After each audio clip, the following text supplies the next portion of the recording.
말씀 보도록 하겠습니다. 네, 우리가 함께 읽은 말씀은 신약성경 로마서 12장 1절부터 2절까지의 말씀입니다. 로마서 12장 1절부터 2절까지의 말씀. 대부분의 여러분 말이 좀 이상한데, 대부분 성경책을 안 들고 그냥 PPT에 의지해서 교회로 오시는 경우가 많아요. 근데 제가 좀 추천드리기는 성경책을 하나 구비하셔서 들고 오셔서 성경책으로 같이 봤으면 좋겠습니다. 2025년 갑자기 생각난 캠페인, 성경책 가져오기 캠페인. 네, 한번 진행해 보도록 할게요. 일단은 오늘 안 가져오신 분들도 로마서 12장 1절과 2절 앞에 보시면서 저와 같이 한 목소리로 읽어보도록 하겠습니다. 그러므로 형제들아, 내가 하나님의 모든 자비하심으로 너희를 권하노니 너희 몸을 하나님이 기뻐하시는 거룩한 산 제물로 드리라. 이는 너희가 드릴 영적 예배니라. 너희는 이 세대를 본받지 말고 오직 마음을 새롭게 함으로 변화를 받아 하나님의 선하시고 기뻐하시고 온전하신 뜻이 무엇인지 분별하도록 하라. 아멘. 우리 말씀을 위해서 제가 짧게 기도하고 말씀 나누겠습니다. 살아계신 하나님, 우리 웨이브 공동체가 오늘도 모여서 2025년의 첫 예배를 드립니다. 영과 진리로 주님을 예배하기 원합니다. 이 시간 우리 마음 가운데 높은 담들이 있다면 예수 그리스도께서 그 담을 허물어 주시고 성령께서 우리 마음에 들어와 주셔서 이 말씀이 하나님의 음성으로 들리는 귀한 역사가 있게 하여 주시옵소서. 예수님의 이름으로 기도드렸습니다. 아멘. 제 설교에 제가 고질병이 있는데요, 설교가 굉장히 긴 고질병이 있어요. 그래서 좀 옛날부터 제가 설교를 하다 보면 많이들 잠들었어요. 근데 제가 여러분들 잠드는 거에 상처를 받을까요? 상처를 조금 받아요. 조금 받는데 그래도 이해를 합니다. 제 설교가 마냥 이렇게 항상 깨어 있을 수만은 없을 거를 저도 알아요. 아는데 그래서 여러분들에게 항상 제안 드리는 그 법칙이 있습니다. 뭐냐면 7분의 법칙이라고. 여러분들 자는 거를 제가 막 혼내가 일어나세요, 눈을 뜨세요 이렇게 하지 않을 겁니다. 근데 여러분 잠들어도 괜찮아요? 근데 내 옆에 친구가 7분 잠들었다, 그럼 그때 깨워주세요. 왜냐면 제가 그 은혜의 경험이 있습니다. 장신대 사경회나 예배나 7분, 나도 모르게 7분은 잠들 수 있거든요. 나도 모르게 7분 잠들었을 때 깨어나서 설교를 들으면 집중력이 확 올라가요. 그래서 그 기름 부으심이 전 있다고 생각하기 때문에 자더라도 끝까지 이렇게 자지 마시고 7분 정도 자다가 깨워주시는 거, 옆에서 깨워주고 야 일어나 7분 지났어 해주시는 그런 은혜가 있기를 축복합니다, 여러분. 네, 안 자면 제일 좋아요. 안 자면. 네.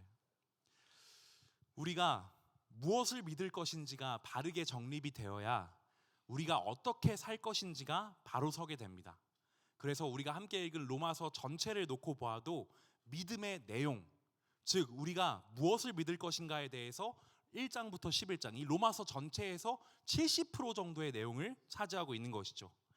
여러분, 그 옛날에 다미선교회라는 이단을 들어보신 적 있으세요? 우리 권사님은 바로 아시는데, 다미선교회 이단 들어보신 분? 네.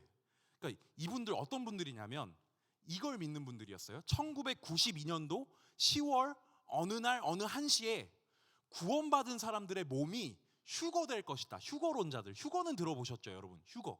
네. 선택받은 사람들은 모두 하늘로 들려 올려질 것이다. 이걸 믿는 사람들이었어요. 그리고 이 사람들, 그래서 이걸 믿은 사람들은 모두 뭘 했습니까, 여러분? 가정도 직장도 학업도 다 내팽개치고 그냥 예배당에서 찬양만 계속했습니다. 그러니까 사이비에 빠진 많은 사람들이 가정과 직장과 학업을 다 버리고 그런 거 전혀 책임지지 않고 종교에만 빠져 있죠. 또 어떤 사람들은 정상적인 교회를 다닙니다. 정상적인 교회를 다니지만 잘못된 삶을 살아서 사회적인 무리를 일으키기도 하죠. 이 사람들 왜 이렇게들 사는 걸까요? 왜 이렇게 사는 걸까요? 바로 이 사람들이 따르는 믿음의 내용이 잘못되었기 때문입니다. 그래서 여러분, 우리는 무엇을 믿는가? 이게 정말로 중요한 거예요. 로마서도 보면 사도 바울이 1장부터 11장까지 길게 믿음의 내용에 대해서 설명을 하고 있습니다. 그래서 이 로마서에 나온 그 믿음의 내용이 무엇인가 압축을 해보자면 하나님의 기적적인 사랑과 구원의 은총이 우리를 살리셨다는 겁니다. 너무 뻔하죠? 교회에서 맨날 듣는 이야기죠. 이게 너무 뻔한데 이 내용이 흔들리지 않도록 확실하게 우리 안에 자리 잡아야 합니다. 내가 선행을 많이 해서 내가 열심히 살아서 구원을 받을 만한 자격이 나한테 있다거나 구원받을 능력이 나한테 있어서가 아니라 하나님이 일방적으로 우리에게 부어주시는 사랑, 그 구원의 능력이 나를 살리고 나를 일으켜 세우셨다는 거, 이게 우리 안에 확실해야 한다는 거죠. 나의 모든 허물과 이 세상의 모든 죄악들과 그 죄악들로 인한 고통들이 여전히 실존합니다. 여전히 존재합니다. 그럼에도 불구하고 하나님께서는 그 아들을 내어주시면서까지 우리를 사랑하셨고 우리를 사망에서 건져내셨다. 이 내용이 확실해야 돼요, 여러분. 근데 이 내용이 이게 우리 안에 확실하면 그 다음에 우리 안에 자연스럽게 드는 물음은 이것입니다. 그럼 나는 어떻게 살 것인가? 주님을 위해서 나는 어떻게 살아갈 것인가? 이 어떻게 살아야 하나에 대한 바울의 대답이 바로 오늘 본문이에요. 로마서 12장 1절과 2절은 그리스도인으로서 우리는 어떻게 살아가야 하는가에 대한 이정표이죠. 여러분 12장 1절을 보시면 그러므로 형제들아 내가 하나님의 모든 자비하심으로 너희를 권한다. 여러분 바울이 무슨 근거로 로마교회 성도들에게 권하고 있는 겁니까? 무슨 근거로? 어디서부터 오는 권위로 권면을 하고 있습니까? 여러분 무슨 근거로 권면을 하고 있나요? 맞습니다. 하나님의 모든 자비하심으로. 여러분 여기서 하나님의 모든 자비하심은 무엇일까요? 하나님의 자비하심은 하나님의 사랑하심입니다. 하나님의 사랑하심. 왜냐하면 하나님은요 사랑이십니다. 성경은 하나님을 표현할 때 하나님은 사랑이 많은 분이세요. 혹은 하나님은 사랑스러운 분이세요. 이렇게 돌려서 표현하지 않아요. 형용사로 표현하지 않아요. 명사로 하나님은 사랑이시다. 하나님은 사랑 그 자체이시다. 확실하게 말을 합니다. 여러분 하나님은 사랑이시기 때문에 하나님의 속성 자체가 사랑이시기 때문에 하나님은 우리를 향해 오래 참으십니다. 하나님은 우리를 사랑하시기에 우리에게 온유하시고 우리를 시기하지 아니하시고 우리에게 자랑하시지도 않습니다. 하나님은 여러분을 사랑하시기에 우리에게 무례히 행하지도 않으시고 하나님 자신의 유익을 구한 적도 없으시고 하나님은 우리를 향해 악한 것을 생각하지도 않으시고 하나님은 우리를 사랑하시기에 여러분의 불의를 기뻐하지 아니하시고 진리와 함께하는 우리를 기뻐하시고 여러분의 모든 것을 참으며 여러분의 모든 것을 믿어주시며 여러분의 모든 것을 바라며 여러분의 모든 것을 견뎌내시죠. 그게 사랑이신 하나님이 하시는 일입니다. 그 하나님의 사랑의 근거에서 바울이 권면하는 거예요. 바울이 이야기하는 겁니다. 그러므로 형제들아 내가 하나님의 모든 사랑하심으로 너희에게 권한다. 존귀하신 웨이브 여러분, 바울같이 우리의 모든 행동과 우리의 모든 언행과 우리의 모든 권면조차, 그러니까 우리가 하는 잔소리조차 사랑에서 근거해야 합니다. 하나님의 사랑이 뿌리가 되어야죠. 하나님의 사랑이 우리의 모든 행실의 근원이 되기 위해선 하나님을 사랑해야 합니다. 간단해요. 하나님을 사랑해야 하는 거예요. 여러분 우리 한번 솔직해져 볼까요? 2025년에는 라이브 송출을 안 하기로 했어요. 그래서 저는 좀 솔직한 얘기들을 많이 해보고 싶어요. 근데 우리 한번 솔직해져 보자면 교회 다니면서 우리 마음 없이 하나님 전혀 사랑하지 않고 우리가 지금 하고 있는 모든 종교 활동 다 할 수 있어요. 솔직하게 다 할 수 있어요. 예배 드리면서 우는 거, 교회 나오는 거, 말씀 보는 거, 기도하는 거, 11조 하는 거, 부서 교사 섬김하는 거, 이거 하나님과 무관하게 다 할 수 있습니다. 제가 해보니까 그거 다 하나님과 무관하게 다 할 수 있어요. 근데 하나님의 사랑이 우리의 모든 행실의 뿌리가 된다는 것은 우리의 마음과 우리의 생각을 온전히 드리라는 거예요. 하나님께 관심을 두라는 얘기입니다. 그 하나님을 향한 우리의 작은 사랑과 하나님의 우리를 향한 끝나지 않는 사랑이 연결되어서 여러분의 삶의 뿌리가 될 때 우리는 그 튼튼한 뿌리 위에서 자유할 수 있어요. 그 사랑이 우리 삶의 뿌리가 되면 여러분 우리는 자유합니다. 뭐든지 그 위에서 행할 수 있는 겁니다. 그래서 바울도 말하는 거예요. 내가 하나님의 모든 자비하심으로 모든 사랑하심으로 너희를 권하노니. 그 다음에 바울이 어떤 잔소리 하는지 보실래요? 바울이 너희 몸을 하나님이 기뻐하시는 거룩한 산 제물로 드리라. 이는 너희가 드릴 영적 예배니라. 너희는 영적 예배를 드려야 돼. 그게 참된 예배야. 근데 그 영적 예배가 여러분 어떤 예배라고 이야기합니까? 바울은 이 영적 예배가 어떤 예배예요? 뭐 영혼으로 막 드리는 예배인가요? 아니면 뭐 감정과 이성으로만 드리는 예배인가요? 아니요. 여러분 바울은 명확하게 이야기합니다. 너희 몸을 하나님이 기뻐하시는 산 제물로 드리는 것, 그것이 하나님께서 기쁘게 받으시는 합당한 예배이다. 하나님께서 받으시는 영적인 예배란 어떤 추상적인 예배가 아닙니다. 막 영이 이 위로 두둥실 떠다니는 그런 예배가 아니에요. 내가 두 발 딛고 선 그곳에서 나의 몸으로 드리는 예배입니다. 그게 영적인 예배예요. 여기서 몸으로 쓰인 헬라어가 소마라는 단어인데요. 헬라어 한 번만 좀 해볼게요. 여러분 이 단어는요 사실 이 피지컬적인 몸만 말하는 게 아니에요. 네, 피지컬적인 몸만 드리면 하나님 저한테 뭐 받으실 게 뭐가 있겠습니까? 저한테? 네, 피지컬적인 몸만 드리는 예배가 아니라 이 단어의 본래적 의미는 너의 존재 그 자체, 너의 전 인격을 말하는 거예요. 그러니까 너희 몸을 하나님이 기뻐하시는 거룩한 산 제물로 드리라는 건 너의 전 인격, 너의 삶 전체를 하나님께 살아있는 제물로 드리라는 겁니다. 네, 그게 우리가 드릴 영적 예배래요. 그러니까 쉽게 말해서 여러분 이겁니다. 쉽게 말해서 당신은 하나님을 사랑하는가? 하나님의 사랑을 알았다면 그 예수 그리스도의 복음을 말로만 떠들고 다니지 마라. 삶으로 살아내라. 너의 삶의 모든 순간이 하나님께 드려지는 예배가 되게 해라. 이 말을 하는 겁니다. 삶이 곧 예배가 되는 것. 삶과 예배의 일치. 근데 여러분, 이건 바울에게서 처음 발견된 생각이 아니에요. 성경에서 바울이 처음 주장한 그런 주장이 아닙니다. 삶과 예배의 일치는 사실 성경 전체를 관통하는 메시지입니다. 여러분, 순종이 제사보다 낫다라는 그 사무엘의 통렬한 외침을 들어본 적 있으십니까?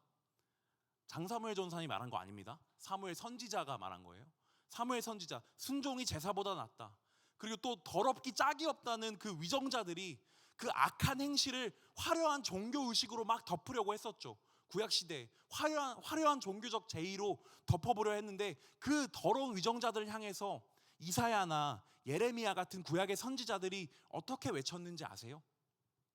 호세아는 어떻게 얘기했습니까? 호세아는 하나님을 묘사하면서 나는 인애를 원하지 제사를 원치 않는다 라고 외쳤습니다. 근데 이 말을요 예수님이 살면서 2번이나 인용을 했어요. 나는 인애를 원하지 헤세드를 원하지 제사를 원치 않는다. 예수님이 2번이나 인용하셨습니다. 성경 전체를 관통해서 오늘날 우리에게까지 꽂히는 메시지가 뭐냐면 우리의 일상적인 삶이, 우리의 일상의 삶이 하나님을 향한 예배와 분리된 것이 아니라는 것. 그게 절대 분리된 것이 아니고 우리 하루하루의 삶은 이곳에서 성전에서 드리는 예배만큼이나 거룩한 예배 행위라는 것이죠. 우리는 썬데이 크리스찬이 아니라 에브리데이 크리스찬이라는 것. 그게 성경 전체가 우리에게 말해주고 있는 그 메시지입니다. 자, 그러면 바울이 우리에게 권면하고 있는 영적 예배가 어떤 형태를 띠고 있는지 좀 감이 오시나요, 여러분? 감이 오세요? 이거는 거룩한 막 종교적 거치장을 한 모습이 아니라 일상의 모습을 띠고 있어요. 여러분, 영적 예배는 일상의 모습을 띠고 있어요. 여러분이 밥 먹고 친구들 만나고 일상생활을 보내고 카페 가는 그 상황 속에서 예배를 드리는 것, 그게 바울이 말하고 있는 거룩한 영적 예배이구나. 이걸 생각해 볼 수 있는 것이죠. 우리 삶 자체가 제사로 드려지는 것을 의미합니다. 그래서 혹시 여러분들 중에 교회 처음 나와가지고 혹은 교회 나온 지 얼마 안 돼서 여러분의 기도가 좀 남들에 비해서 서툴러 보이고 어눌해 보이고 찬양할 때 손 드는 거 조금 좀 어색하고, 그럴지라도 여러분이 하루하루 발붙이며 살아가는 그 가정과 직장과 학교에서 여러분의 삶으로 인해 그곳이 그리스도의 향기로 가득하다면 여러분은 삶으로 성령 충만한 예배를 드리고 있는 거예요. 네, 동의를 하셨죠? 누가 동의하신 것 같은데? 삶으로 성령 충만한 예배를 드리는 겁니다. 네, 예배당 안에서 드리는 예배만 영적인 예배가 아니다. 이거를 한번 생각할 필요가 있겠어요. 또 한 가지, 여러분, 오늘 헬라어를 많이 쓰는데 영적 예배할 때 영적인이라는 헬라어가 로기코스예요. 근데 이게 무슨 뜻이냐면 분별력이라는 뜻이에요. 분별력 있는, 이거 헬라어가 쓰인 용례들을 쭉 살펴봤을 때 원어의 가장 가까운 뜻은 무엇이냐면 이성적인이라는 뜻입니다. 영적인 예배가 이성적인 예배라니? 이제까지 내가 생각한 거랑 좀 다른데? 영적인 예배가 이성적인 예배라니? 사랑하는 여러분, 제가 진심으로 여러분들에게 도전하고 싶은 게 있는데 그게 무엇이냐면 영적으로 충만한 삶, 성령 충만한 삶은 절대로 이성이 마비된 삶이 아닙니다. 이성이 마비된 삶이 아니에요. 그러니까 이성은 온데간데 없고 감정만 남아있는 삶이 성령 충만한 삶이 아니에요. 여러분, 영적인 예배란 이성을 다해서 드리는 예배입니다. 이성이 주인이 되는 예배가 아니라 하나님을 경배하기 위한 가장 큰 도구로 쓰여지는 예배이죠. 이성이 그걸로 쓰이는 예배예요. 그러니까 말씀을 들을 때 그냥 가만히 그냥 아무 생각 없이 멍 때리면서 드리는 예배가 아니라 이 말씀이 내게 요구하시는 바가 무엇일까? 이 말씀이 정말로 나에게 요구하시는 바가 무엇일까? 내 이성을 다해서 깨닫고 그럼 이거를 내 삶에 어떻게 적용해 볼 수 있을까? 내 이성을 다해서 고민해보고 내가 할 수 있는 모든 것을 해보는 것이죠. 내가 가진 이성으로 나의 삶을 반추해보고 그 삶을 하나님의 뜻에 맞게 가꾸어가고 변화시켜가는 것이 하나님께서 기뻐하시는 영적 예배가 아닐까요, 여러분? 어떻게 생각하시는지 모르겠네요. 그리고 이 영적 예배에 대해서 바울이 조금 더 구체적으로 제시를 해주고 있는데 그게 바로 오늘 본문 2절의 말씀이에요. 2절 말씀 한번 띄워주실 수 있나요? 2절 말씀. 자, 우리 한번 큰 목소리로 2절 말씀 한 번만 읽어볼 텐데 조금만 기다려주세요. 네, 2절 말씀 한번 잠도 깰 겸 크게 한번 읽어봅시다. 너희는 이 세대를 본받지 말고 오직 마음을 새롭게 함으로 변화를 받아 하나님의 선하시고 기뻐하시고 온전하신 뜻이 무엇인지 분별하도록 하라. 여러분, 바울이요 너무나 클리어하게 말해요. 너무나 명확하게 말해요. 우리가 하지 말아야 할 것 한 가지와 우리가 해야 할 것 두 가지를 말합니다. 우리의 삶으로 거룩한 산제사를 드리기 위해 우리가 하지 말아야 할 것 첫 번째가 무엇이냐? 이 세대를 본받는 것을 하지 말아라. 이게 첫 번째 금지 명령이에요. 이 세대를 본받는 것을 하지 말아라. 예수를 모르는 이 세상 사람들과 똑같이 살아가서는 안 된다. 여러분, 본받지 말라는 것은 그것을 본으로 삼지 말라는 거예요. 여러분, 본을 뜨다라는 그 표현을 좀 들어보셨죠? 본을 뜨다. 네, 본이라는 것은 이 틀이에요. 틀, 금형 틀 같은 거예요. 똑같은 것을 찍어낼 수 있는 기본 틀을 말하는 겁니다. 네, 이 세상의 풍조와 이 세상의 가치관들을 그것을 틀로 삼아서 그것으로 인생을 찍어내서는 안 된다라고 바울은 이야기하는 겁니다. 여러분, 이 무한 경쟁 사회에서 우리가 정신없이 달리다 보면 경각심 없이 우리가 계속 달리다 보면 정말로 이 사회는 이 하나의 성공한 인간상으로 다 찍어내기 바빠요. 청년들을 다 찍어내기 바쁩니다. 다 비슷비슷하게. 너 20살엔 적어도 요 정도 대학은 가야지. 너 20대 중반엔 적어도 요 정도 회사는 들어가서 30대 때 요 정도 연봉은 벌어야지. 적어도 너 이 정도 차는 타야지. 비슷한 틀로 비슷한 인간상을 다 찍어내요. 여러분, 아니잖아요. 그게 우리가 배운 하나님은 그게 아니잖아요. 하나님은 우리를 똑같이 찍어내시는 분이 아닙니다. 우리 교회 와서 맨날 하는 고백이 있습니다. 있는 모습 그대로 사랑하시는 분이, 나를 사랑하시는 분이 하나님이시다. 우리 몇 번이고 고백했잖아요. 그러면 여러분은 이 세상의 풍조와 이 세상의 가치관들을 틀로 삼아서 그걸로 우리의 인생을 찍어내는 일을 해서는 안 되는 거예요. 그리스도인은 그걸 해서는 안 되는 겁니다. 그리팅 때 나눴던 질문이 이것이었죠. 여러분은 우리가 닮지 말아야 할 이 세대의 모습이 뭐라고 생각하시냐? 각자의 대답이 있을 거라 생각해요. 각자의 생각이 다양할 거라 생각합니다. 뭐 경쟁 중심의 사회, 그리고 과도한 성과주의 이런 게 있을 수 있고, 뭐 나만 아니면 되는 그런 이기주의 이런 게 있을 수도 있고, 요즘은 뭐 정치적 이념 갈등이 강하고 세대 간의 갈등도 강하고 성별 간의 갈등, 이런 다양한 혐오 문제들이 있습니다. 여러분, 이게 다 이 세대가 가지고 있는 틀 아니겠습니까? 틀. 이 틀로 너희의 인생을 찍어내서는 안 된다고 바울은 분명히 이야기하는 거예요. 우리의 영적 예배는 이 세대를 본받지 않는 것으로부터 시작된다. 그럼 우리의 삶이 하나님 받으시는 합당한 예배가 되기 위해 뭘 해야 하나? 첫 번째, 오직 마음을 새롭게 함으로 변화를 받아야 한다. 근데 제가 이렇게 마음의 변화를 말하면 우리는 대바람 만에 감정의 변화를 생각할 것 같아요. 마음이 막 뜨거워지는 거. 그래서 왜 우리 어떤 분들은 내가 오늘 예배를 잘 드렸냐 못 드렸냐의 기준이 나 오늘 예배 드리면서 눈물을 흘렸는가 안 흘렸는가, 코끝이 찡해졌는가 아닌가, 이거이신 분들도 있잖아요. 그렇죠? 그런데 바울이 우리에게 요구하는 마음의 변화를 영어 성경은 전부 다 뭐라고 번역을 해놨냐면 Renewing of your mind, 너의 마인드, 생각의 변화입니다. 생각의 변화. 그러니까 바울이 지금 말하고 있는 마음의 갱신은 한마디로 너의 생각을 바꾸라라는 주문이에요. 존귀하신 웨이브 여러분, 한번 자신의 신앙생활을 한번 쭉 돌아보세요. 내 신앙생활은 어땠는가? 우리에게 정말로 필요한 건 어쩌면 Renewing of your mind, 마인드, 생각의 변화일지도 모릅니다.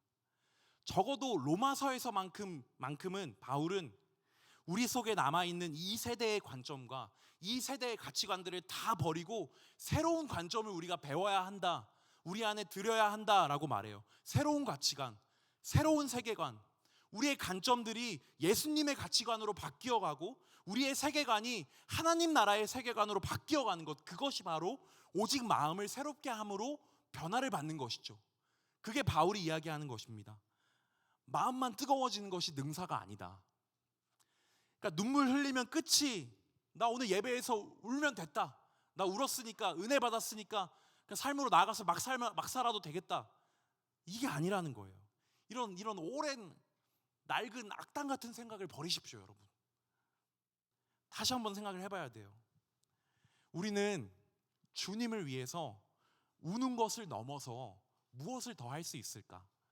이게 우리가 고민해야 될 거리가 아닐까요? 우리 아이가 아니잖아요. 그렇죠? 네, 우린 우는 것을 넘어 주님을 위해서 무엇을 더 할 수 있을까?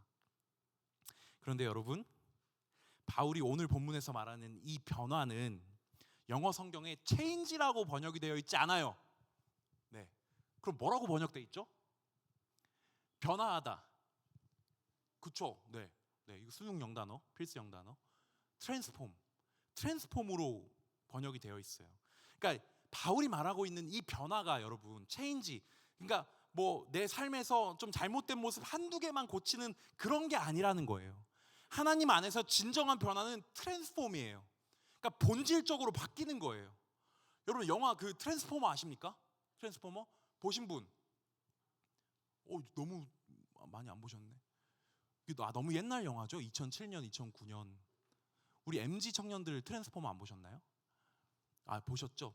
네, 봤으니까 빨리 하라고 봤다고 하는 것 같은데, 트랜스포머 보시면 거기 보면 아주 작고 귀여운 승용차가 나옵니다. 뭐 혼다인지 아반떼인지 잘 모르겠는데 이 작고 귀여운 승용차가 범블비로 변신을 해요. 범블비로. 그러니까 이따만 로봇으로 변신해요.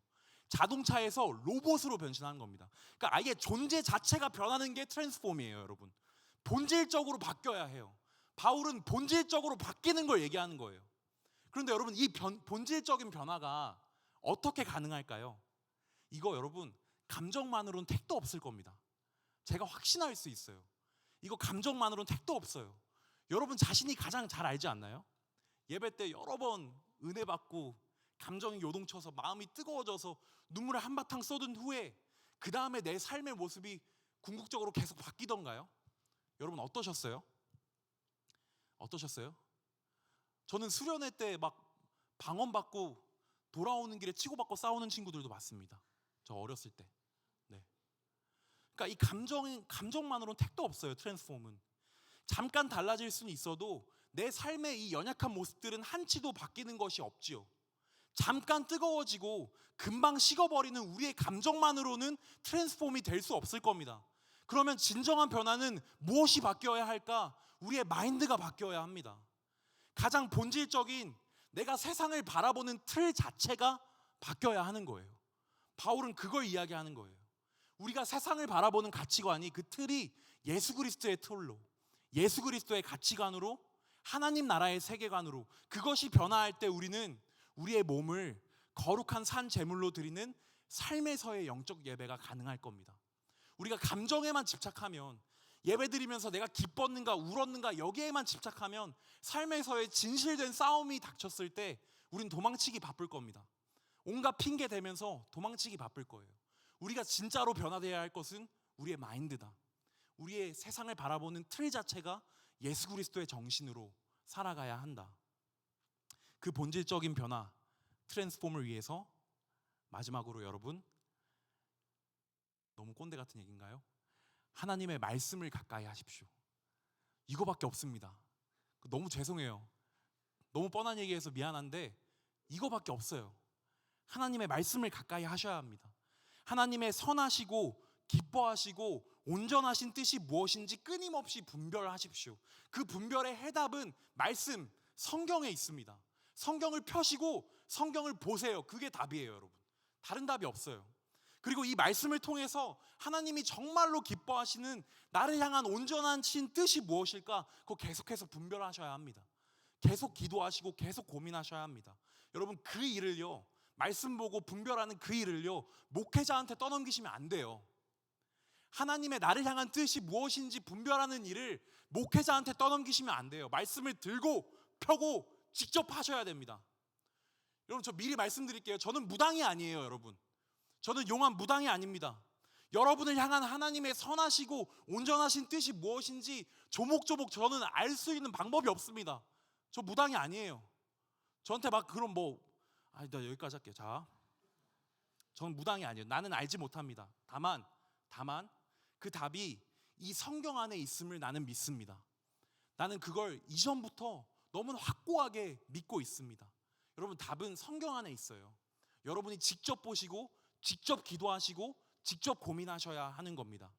그러니 올 한 해 우리 웨이브는 꾸준하게 잇대어 끊임이 없이 하나님의 말씀을 가까이 할 겁니다. 그리고 그 말씀으로 우리의 마음을 새롭게 하여 변화를 받아 우리의 삶 속에서 하나님께 합당한 예배를 드릴 것입니다. 여러분의 소마, 여러분의 모든 삶을 하나님이 기뻐하시는 거룩한 산 제물로 드리십시오. 그것이 우리가 드릴 영적 예배입니다. 웨이브는 영원히 예배 공동체일 것입니다. 우리 모든 날, 모든 순간에 예배자로 살아갑시다. 설교를 마치고